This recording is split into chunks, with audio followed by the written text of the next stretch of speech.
Welcome to the Best Living Show. I'm your host, Dr. Rachel Sweet. Breathe, eat, sleep, thrive in every aspect of your life. What does thriving actually mean?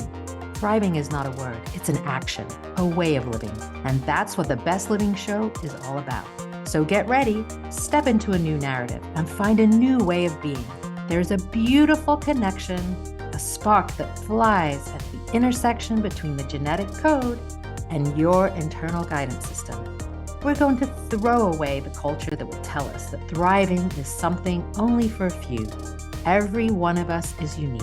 It's our time to discover why. The Best Living Show starts now. Hello, and welcome to the Best Living Show. I'm your host, Dr. Rachel Sweet, and I am excited about tonight's show. I have Colleen Tarantino with me. She is a fellow health coach, and actually we went through our coaching program together. So we've known each other for a few years now. I can't believe actually how long I know it's gone by fast. it has. And so we kind of started on a journey of health and well-being together, even though our journey started way before that. But within getting a certified certificate for health and well-being coaching. So Colleen, let me give you a little background about Colleen. She is a certified health and wellness a health and well-being coach, as well as a public health educator in higher education. She's been teaching and coaching students in behavioral change theory and practice for over 25 years. She is the founder and head coach of Reconnect Health and Wellness Coaching. And if any of you are on Instagram, she does some great reels every Wednesday. So you'll want to Wellness Wednesday. those previous episodes. She has a bachelor's of science from the University of Pittsburgh in sports medicine, health education, and she also earned a master's degree in community counseling at Appalachian State University. She is a public health practitioner and educator and has a deep understanding of how the environment impacts not only our health choices, but also our health outcomes. So through Reconnect, she strives to help others make a healthy lifestyle choice for themselves and feel satisfied with their life that they create and live by creating balance and preventing general burnout in life. Her coaching philosophy is built on connection and balance. First, connection with yourself, and then balance is achieved by a strong understanding of how the dimensions of health affect each other with our daily practices. So there's a lot there to unpack. There's a lot there to unpack, yes.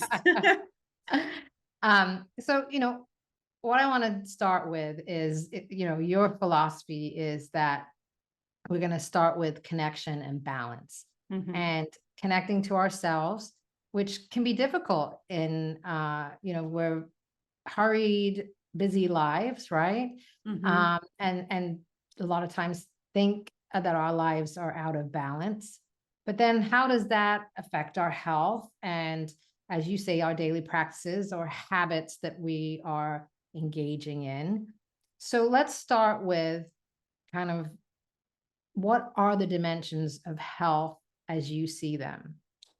Well, and when you look at different sources for what the dimensions of health are, you can see a list as short as 4 or 5 and as long as, 9 to 12, depending on that source. But they all encompass, some of them have an umbrella with many things underneath, but we're talking about our mental health, our physical health, our social health, financial, occupational, spiritual, every aspect of our being and how it affects, how they affect each other, and in turn, create harmony if they're working together, if they're connected together. And it's normal for these things to not be in constant balance. That everyday life is about addressing how to balance and how to include practices in our life to support balance of those dimensions of health. So how do you see, because and I think rightly so, you said that they are often out of balance and that's normal, that we're constantly adjusting. It's fluid, right? Yeah. Yeah. It's always fluid. How do you see that they interact? Is it kind of in a linear fashion, or is it some, other way that you see them interacting? Well, there's not any straight linear from one to the other. I mean, it's more of, I would encompass them more in a rounded view where they ripple onto each other. So, if I don't get sleep tonight, tomorrow's not going to be as good a day as today because I had 8 hours of sleep last night. What that looks like will depend on all of the variables in my life and tomorrow's day.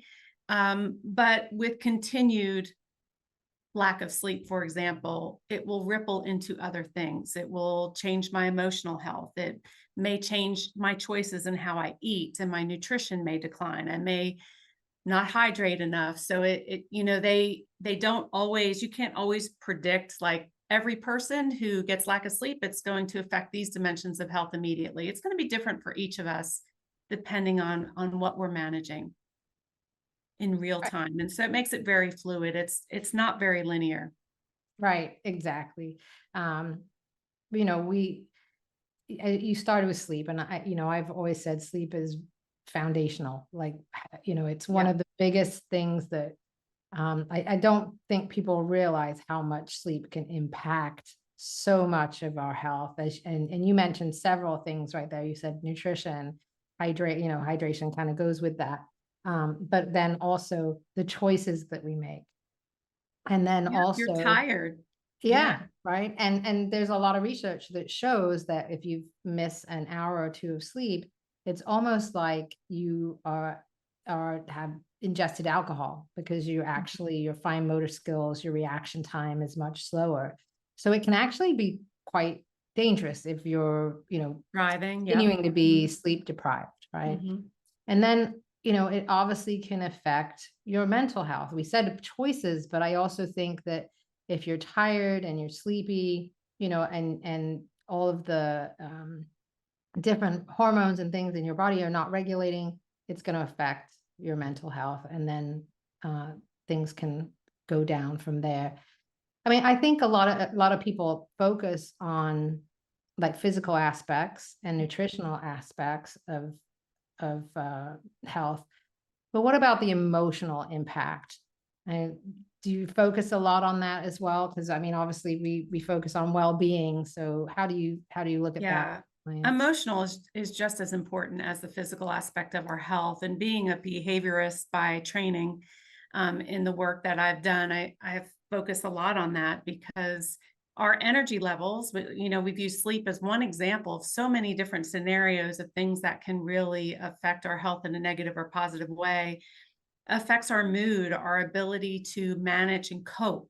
So if I have something compromising my body physically or emotionally, it's going to affect the other. So I can't have an emotionally down day without it affecting my physical body. And on a Mhm. cellular level, it does that. I mean, the science shows what stress does to our physical being.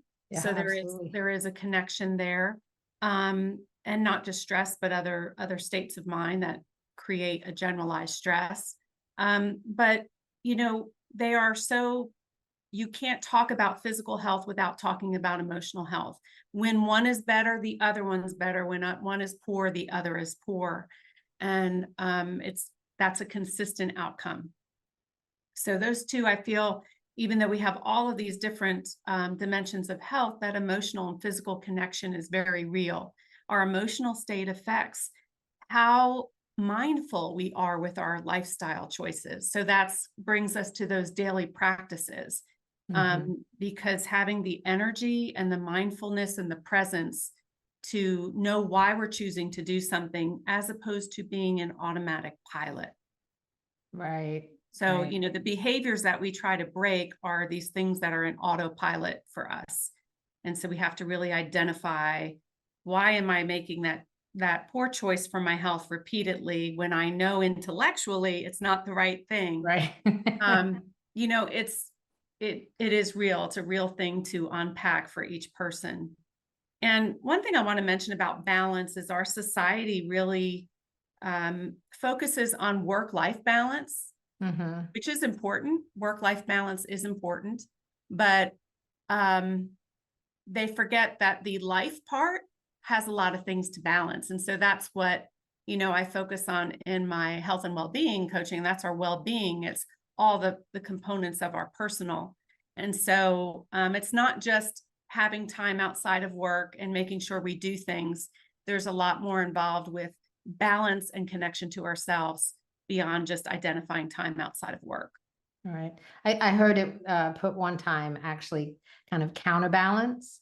Mhm. So we have this time at work, which, if you work or have a business that is very stressful and demanding and can take up a good majority of your time, obviously minimally, like usually 40 hours, but for a lot of people, 50, 55 Right. hours, maybe more.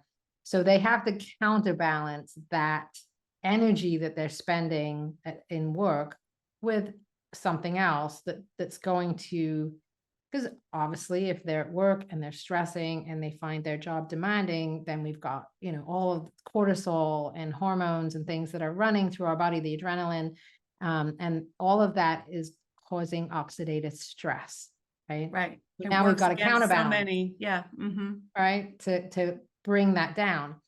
And I think this is where a lot of people struggle, because then they become so tired.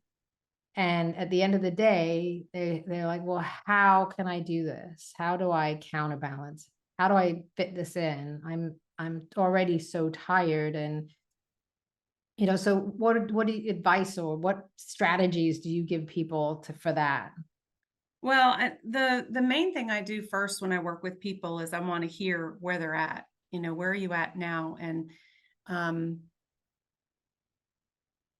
figure out what's going well. Right. The very smallest things, because we're in a society where everything's got to be epic and big and intense. And that's not the stuff that's going to really carry you with a consistent, healthy lifestyle. It's an accumulation of small things that you practice on a regular basis. And so movement doesn't have to be intense, and nutrition doesn't have to be rigid. And it's a balance of things. So time is our biggest barrier. I would say it's a top barrier for clients I work with, groups or individuals, because it takes time to address all the aspects and dimensions of our health. So when and if we are spending a lot of time, say at a profession or career, it also wears down our energy. So I'd say the first thing that I like to do is really figure out where they are at and what is going well. Defining what's going well and build off from there. And with finding out what's going well, some may have, they're like, well, it's all going poorly. That's why I'm here. That's a real answer. Yeah. But being able to help clients, find even the smallest of things that actually they do well. There's something everybody is doing well, even if they feel they're so far from where they want to be. Right. Yeah. You remind me of a story that I heard recently, and it was a gentleman. He wanted to exercise, but at the same time, he was very tired, felt like he didn't have that time. So he's like, well, what can I do? So he actually drove to the gym. He didn't exercise, but he just drove to the gym, because that created the habit of driving to the gym. And then Yes. eventually he went in and he would spend 5 minutes in the gym, and then eventually 10 minutes. And so instead of, saying like, well, I've got to go for an hour and I got to work out, he just said, well, I'm going to go show up. And that was what he could do, that he could do well and start, right? It was a start. And then he did 5 minutes, whatever he did on the treadmill, or lift a couple of weights. And then gradually over time, as that was going well, he increased it. And so I think your point about kind of sometimes clients can have this all or nothing thinking, and it's really our job, right, to say, well, no, like, what are you doing well? And then how can we just move the Build needle a on it. little bit, right? Just a little bit, because those little things, that 1% that we can do like every day, at the end of the year adds up to quite a large percentage of moving the needle. And if you're not doing anything for your health right now, anything that you do is going to make dramatic Positive changes for you. impact. Yeah. Yeah. Yeah. And it's the all or nothing thinking and lack of time in much of our American culture is problematic and probably the biggest complaint. One thing clients will say, well, I know I can do this because I used to do this. And this year, or, even when I'm working with college age students, they're like, well, when I was in high school, I'm like, okay, you're not in high school now and you're not doing it. You're Yeah. not doing it right now. So let's not talk about that. Let's talk about what you're doing now and let's build off of that. So, it's easy for people to get stuck in what used to go well. That's not Mhm. happening anymore. And that's different than what's going well right now. Right. Yeah, Mhm. I love that distinction because I think a lot of us get stuck in narratives, right? Yeah. In our head of what we used to do, what we used to do Glory well. days. Yeah. Yeah. And so that can have sometimes a positive influence on us, right? We can look at that and say, well, I have that information that I can use now to move into the future. But it Right. can also be a detriment because, we're kind of we're stuck in the past and we're not living in the now, right? Right. Right. So yeah, it is helpful to reflect on parts of the past to see what went well, maybe why it didn't go well at some point, what got in the way. And also that helps you bring a skill set to your future actions, because you know that you have some skill in that. So, but to start there with this is where I'm at, but that's not where you're at. That's not what's going well today, and that's okay. It definitely a distinction between those things is where I like to start. Um, and like I said, reflecting on past successes is how we would reflect on that. Right. Not defining it as the present, but that lets us know what the abilities and skill sets are moving forward. And if someone as you talk with them and you say, okay, well, that's what you used to do, not what you do now. How do you move them through that? Like, to get into the present, to take the positivity from it, right? And leverage that into the future. Well, I asked them to reflect on what did it feel like during that time. What did they like about uh, the feeling, and whether it be emotional or physical of that time? What did they get out of it that was positive? What was the feel good? And try to bring that to the present of defining a why they want to move forward and be in that space again, or a similar space to that. Okay. And so Yeah. really you're leveraging on their strengths, bringing the emotionality into it, and then seeing how they can move forward with that. Yes. And that's a component with its own pocket of, or needs its own little spotlight, is leveraging strengths, because that's a big part of health coaching, and any type of coaching is leveraging on strengths, because a lot of people will hesitate to come to a health coach or any other provider for service because they don't want to be told all the things they're doing wrong. They don't want to be told all the things that are going bad. And that's not where I want to sit and focus with them either. Right. Well, with that, we're going to take a short break and we will get back to how we leverage our strengths for improving our health and well-being when we return. And I'm tune in, listeners, because we're going to have some strategies for you as well later on in the show, for how you can leverage your strengths and how you can create this counterbalance in your life. And we'll be right back after a short break. Thank you for tuning in to the Best Living Show. I'm your host, Dr. Rachel Sweet.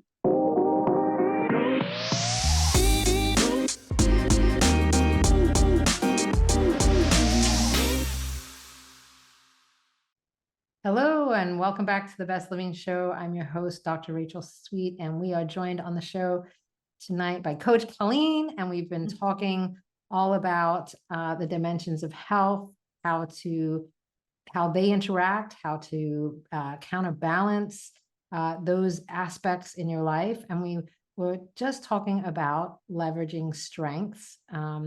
But before we do that, Colleen, I just want listeners to know where they can reach out and find you. I talked about your Instagram, Sure. a little bit, but where else can listeners find you?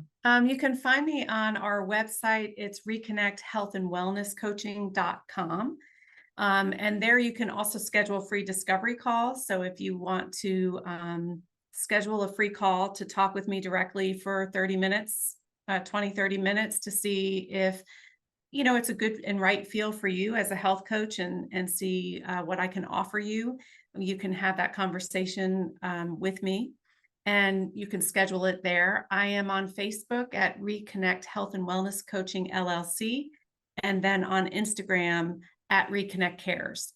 And so on Facebook and Instagram, I think Dr. Sweet mentioned earlier, I have Wednesday wellness reels. Reconnect Gets Real every Wednesday. And sometimes our little mascot Daisy joins as well, my golden retriever. But they're just sometimes themed for a month, just different tips and things to think about in health and wellness. Yeah, they're great. I think that's what's wonderful about those little reels is that you do give a lot of tips out to people and a lot of good information. So if anybody's Right. looking just for kind of some general tips on how to improve their health and wellness, check out Colleen's And of Reconnect course, Reels. on my sites are also my email, Colleen at reconnecthealthandwellnesscoaching.com, and my phone number. So all of that contact information you can find on the website. And the website has a link on my social media. Perfect. Perfect. All right. So let's get back to talking about leveraging strengths. Yes. One of the things as coaches, we want to make sure we're keeping things in the positive. And like you said, people come sometimes and they're like not in that good headspace. And our job is to bring them into that nice, good headspace and see what is working well and leverage their strengths. So how do we do that? How do you do that? And then, how is there examples that you can give for people to think about that? Sure. Yeah, I mean, just to reiterate what we said before break, I don't want to ignore challenges people have had completely, or even challenges they have during the process of coaching when I'm seeing, multiple sessions with them. But focusing on strengths is what, we focus on the positive is what actually draws energy in us. And we don't realize that when we focus on the negative and avoid going to seek professional help in any capacity because we don't want someone to say, this is what you're not doing well, that doesn't feel good. And you could leave, sometimes from providers feeling really beaten up. So the whole positive psychology component is really lifting and energizing. And, I certainly explore the conversation of, how are you feeling in this moment? How are you feeling right now? And if the energy's low, I'm going to say what would make, instead of really just telling the whole story of why it's low, if they want to talk about that, they can. It's more like what would have made a difference or what would have increased your energy to a higher number on a scale today? If what going differently would have, improved that energy? But I will often use an activity, if you don't mind me talking through that, Yeah. to help people kind of connect with how their emotions are tied with, that their energy levels and how it does affect. Because when our energy's low, we also don't think as clearly, we don't think as creatively. And so one activity I use is for people to tell me, what is your mood right now on a scale from 1 to 10, 1 being really bad, 10 being just a perfect mood, my happiest mood, whatever that is defined for that person. It's just the ideal. And they give me a number. And so they give me a number, and then I ask them to think about 2 good things that happened that day. And so it could be things they've enjoyed, things they achieved, things that just worked out in their favor that they hadn't even thought about. Sometimes I just have those days where like, hey, I get the first parking space. I don't have to wait here on a day I'm really busy. And I feel like, oh, those are things that worked out well. So it can be as small as, your trip to go get coffee. And it could be as big as a life event as, meeting someone new, having a child, giving birth to a child, whatever. They can be small or big events. So I asked them to think of 2 things of that day. And once they have those two things, those two good things that happen to them, for each of those events, I asked them to think about what made them good and why they liked it.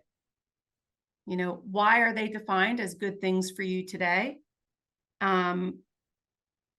Why did you like it, or why did you succeed at it if it's something they achieved? And they reflect on those positive things. And then once we reflect on that, I ask them to rate their mood again. Mm. Most of the time, their number's higher than before our conversation.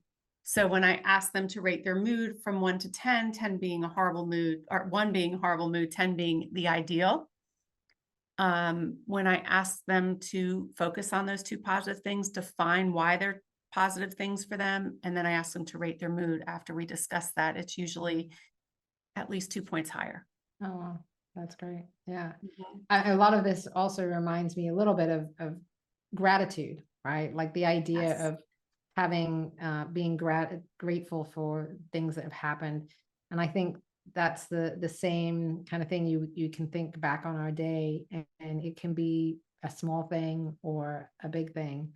And, Well, it changes our mindset. And, you know, when we talk about, and we'll talk more about that maybe in a little bit, but when we talk about connecting with ourselves, those are the things that tie in. And that's when we talk about there not being a linear process, but, you know, there still is a ripple effect of everything we do. And gratitude is a great foundational practice yeah, for yeah, health and well-being.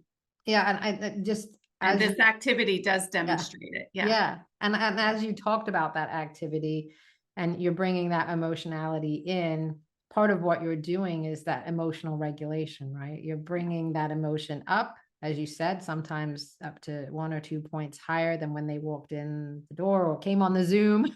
Yeah. Yeah. And what that does for our autonomic nervous system, right, is bring that level of maybe anxiety or whatever the rushed feeling might be coming into the session, that brings it down and allows the person to feel calmer and then do And work. there's that connection right there. You made that connection of the emotional, mental health and well-being, and how it connects our physical health and well-being. Right, right. They're connected. You can't unplug one from the other. One always affects the other. Yeah, Mhm. yeah, absolutely. All So right. in doing that, bringing that energy up, then we, you know, in turn we'll start talking about what's going well. I'll have a more positive perspective to go into that conversation of what are you doing well? What's going well with your health right now? And so even if they have a lot of health conditions they're managing, there's going to be a positive that they're having a conversation with me, and they're, you know, they're not laid up with illness where they can't have this conversation with me, Right, right? So right. there's always a positive to pull out, and they're going to be more willing to find those positive things. So, I mean, really bringing up that emotionality allows someone to be a little bit more thoughtful. And then again, keeping in that positive realm of what is it that I do well and how can I leverage that Right. to improve my health and well-being. Because it could be like, you know what, I start my day great with a great breakfast. The rest of it's not going well, but that's going well. And Mhm. that's important to, you know, to recognize the things that are going well. Right. It allows someone to open their mind to create more ways to make more things go well. Yeah.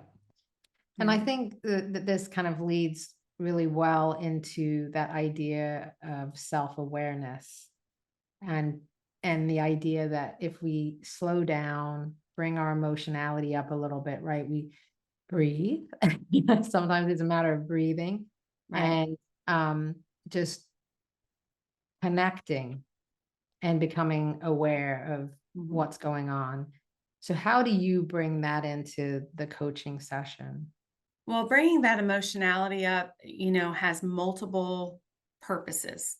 As a health coach, I feel it serves multiple, not feels, the science tells us it serves multiple purposes in someone's ability to change their behavior. And bringing that emotionality up also allows them to feel things. Maybe when people, you know, kind of my area of like avoiding that burnout and getting in that stale place and being stagnant and not being able to change, that's usually about not feeling everything and not allowing themselves to feel. So getting that person to become present. And one of the most basic things is breathing, sometimes meditation, it depending on what is a good fit for that client. Mm-hmm. What sounds like, you know, like when we brainstorm together, you know, what is it that they feel they would benefit from or makes them feel energized or they're willing to try? It's not about me telling them what to do and fixing Right. them. That's not what this is about. You know, this is about helping them develop a menu and fill up their toolbox with new tools or enhance the tools they've had, you know, sharpen the tools a little bit. So, you know, I think really that presence, breathing is the very foundational part of feeling present, feeling your breath. Mm-hmm. Mm-hmm. And that's always a nice place to start. Some of my clients may already be doing that. So there'll be other strategies we can, you know, move forward with that, but also awakening anything with the senses by touch, by smell. And, you know, some people are like, well, I don't want to do all that kind of stuff, you know, it's all be too touchy feely. And it's not. Waking your senses could be going out in nature and just taking a walk, Mm-hmm. Mm-hmm. but being very aware of the sounds, of the smells, of the temperature. Mm-hmm. You know, so awakening the senses, being very aware of the body is a great way to become present and increase that mindfulness you're talking about. Yeah, it actually, you reminded me of an exercise that I did in a meditation. And so you can literally do this sitting in a chair or laying in bed. And, you know, again, you start to focus on your breathing, but then you start to listen. And what is it that you can hear? I can hear the birds, and you just label it. I can hear the Mhm. birds. I hear a car drive by. I hear the wind blowing. And it's just, you know, and then how far out can you hear? And you're like, oh, I can hear a train in the distance or a church bell ring. And you're thinking, Mhm. like, well, that's Mhm. like, where is that church bell? Right. So you're now opening really up to that presence. And then what do you smell? Do you smell anything in the room? You know, and those kind of things, Yeah. you go from each sense and really start to open that up and really just label it. And that will bring that awareness in. And that reminded me of as you talked about that, just that simple exercise of what is it that you hear? What is it that you smell? What is it that you see? And, you know, just in your, and you And can do this anywhere. yeah, and as a health and well-being coach, you know, um, part of my job is to really help someone discover that good fit for them. Some people are open to just about any trying anything, and not everybody's open to every strategy there is, and that's why there's a menu of strategies, and they don't all work for us the same. You know, even if someone likes to be more physical, and awakening senses could simply be engaging in an activity that challenges their balance more so that they get Right. off balance, you know, and understanding not off balance to get hurt, but Right. um, it's you know, I think about the different crazes, like pickleball is a big craze of activity right now, right? But that's something that you know, just the agility and change of direction, Mhm. the eye-hand coordination, if Yeah. someone hasn't been doing that, that awakens their senses. So Right. there's ways that it's happening and people don't call it that, you know, and so there's a fit for everyone in kind of doing those things of being more present and mindful. Right. Yeah. I love that, you know, that kind of a menu approach. It's definitely like what I subscribe to. We're all individual and we all have our different needs, our different aspects or how we look at life can be different. And so we're going to bring all of that into the coaching relationship and our dimension, how we look at our dimensions of health and how those interact may also be different. And so And you part of know, the balance of all that too is to stop seeing work time and personal time and social times as separate compartments to address. right, They all create your life. right. That's true. We do yeah. tend to, put things into like little compartments, if you like, right? It's like I got Right. work and life. You may be using different strategies at work for certain Mm, things, but to look at our life in pieces is not helpful, because what I do during my work day will bleed into what I do in my social and personal time. It will either feed or create a deficit, right?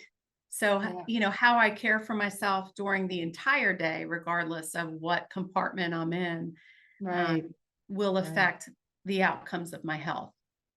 Yeah, yeah, that's great. I love that. I hadn't haven't thought about that before, that people Mhm. do tend to do that. And how can we, or how, how do we take elements from each aspect and kind of bring that through to create that To counterbalance connect that them we've been one to talking the about? other. Yeah, And yeah, yeah. this is all part of, aside from connecting to oneself, how I developed the name of my coaching practice was, it all to me comes back to connection with Mhm. self. And then once you have it with yourself, connecting to others and to other things in the environment.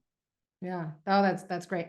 Well, we're coming up to another short break, but I want to keep this conversation going. Listeners, don't go anywhere, because we are going to talk when we come back a little bit more about self-awareness, self-care, bringing in that reconnection. I wanted to talk a little bit about, you said, because your specialty a little bit is about burnout, that stagnant feeling. So I kind of wanted to go back to that a little bit.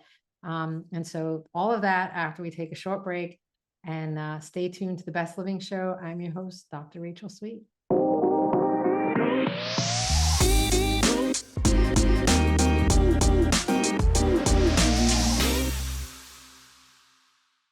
Hello, and welcome back to the Best Living Show. I'm your host, Dr. Rachel Sweet, and tonight we are talking all about health and well-being, the dimensions of health, and how to leverage your strengths, and really how we can start to blend and reconnect with all aspects of our life, so that we can really move from work to play in a better way, right? With a more Yeah. healthy aspect.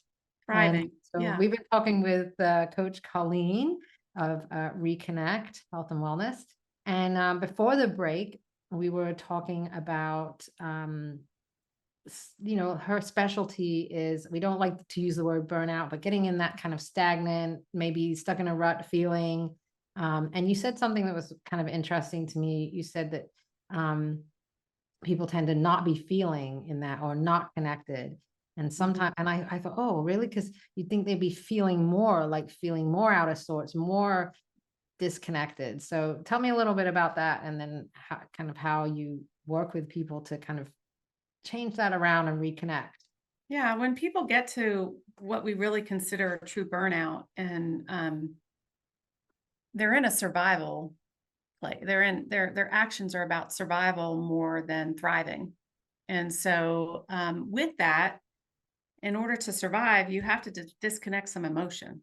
Mm, You have to disconnect some feelings. Otherwise, it's hard to survive feeling mm, so bad all the time, mm. right? Right. So there's an emotional part of that. There's a physical part of that. People ignore physical feelings, and sometimes the body not feeling well comes on gradually and can go very unnoticed anyway. Mm, But yeah, the lack of feeling, um, in order to kind of, you can't pick and choose. If you disconnect your emotions and your emotionality in at any level, you can't pick and choose what you unplug. If you unplug emotionally, the good is not going to be felt, because you're trying to avoid the bad being felt. And so, you can't pick and choose what's unplugged. You unplug, you miss all of it. So you miss out on joy. And so you're avoiding discomfort. And, that as that rolls off my tongue, I understand how complicated it is, especially having been a clinician in mental health.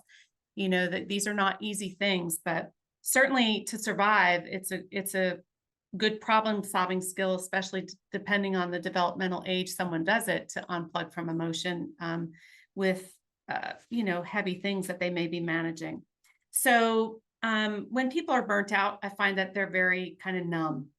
You know, numb is usually a word that people use to describe how they're feeling. They often struggle to give me a number on that scale of, good and bad, or, their energy level. So getting them to reconnect to themselves is going to kind of be that first thing. Mm. And some of the things we talked about with mindfulness is a part of reconnecting with yourself and being present. Those are things and strategies that I would encourage with my clients to start to reconnect with themselves, because then they're becoming more present, and the emotionality will come back, they will feel, and they will be present. So a lot of those strategies will help that we've talked about already. What we like to encourage, though, is some self-care along the way so we don't get to that burnout stage too, right? So self-care are a lot of these strategies that, we talked about gratitude. We talked about getting out in nature. There's science to support both of those things, increasing our emotion, improving our emotional state, which will ripple into all those other dimensions of health, even on a cellular level, of decreasing stress, which decreases risk of disease, because stress is a risk factor for many different types of chronic disease. And so that is the ultimate goal here, right? Is we want people to thrive. We want to lower risk of chronic disease, and injury and disability. So reconnecting to self is really important. And so do you use self-reflection in part of this to help them in that process of reconnecting? Yes. And that looks like a few different things depending on what people choose to do. Some of the strategies that are kind of in my menu as a coach and in my toolbox to share with people are journaling. And that doesn't mean you have to write paragraphs of things. It could be writing down 1 word a week. There's no rules to journaling. Like the person who is journaling can define what that looks like for them.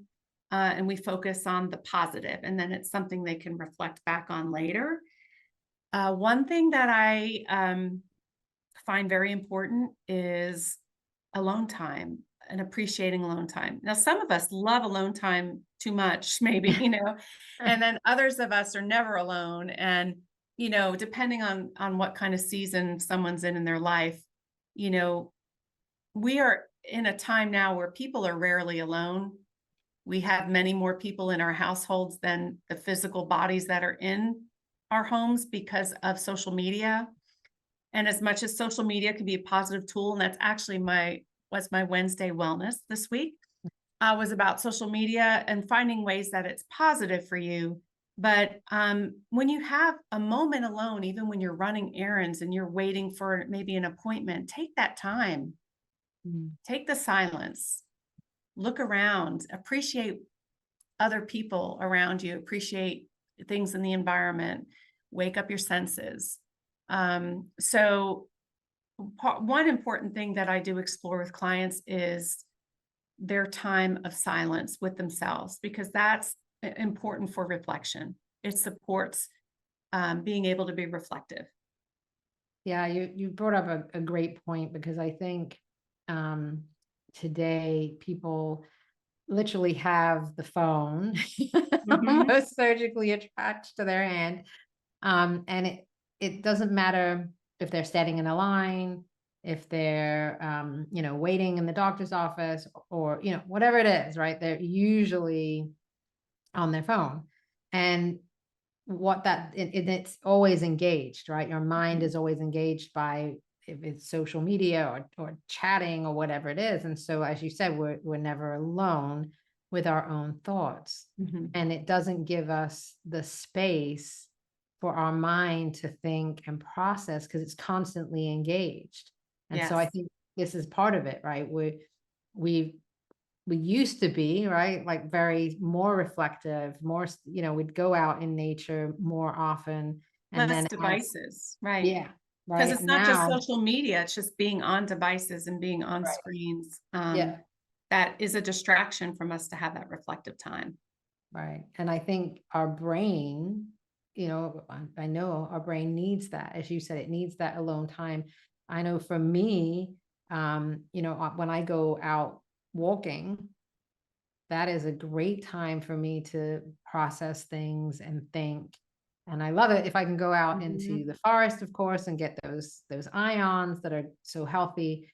But I think, is that something that you bring in, that you brainstorm with people, ways that they can get that Yes, to quiet create, time? because one of the things is, environment. And as a public health professional, I look at environment in a big population base as well, but for the that support, healthy lifestyle. So things like sidewalks, playgrounds, safety in a community, those are environmental things for individual clients.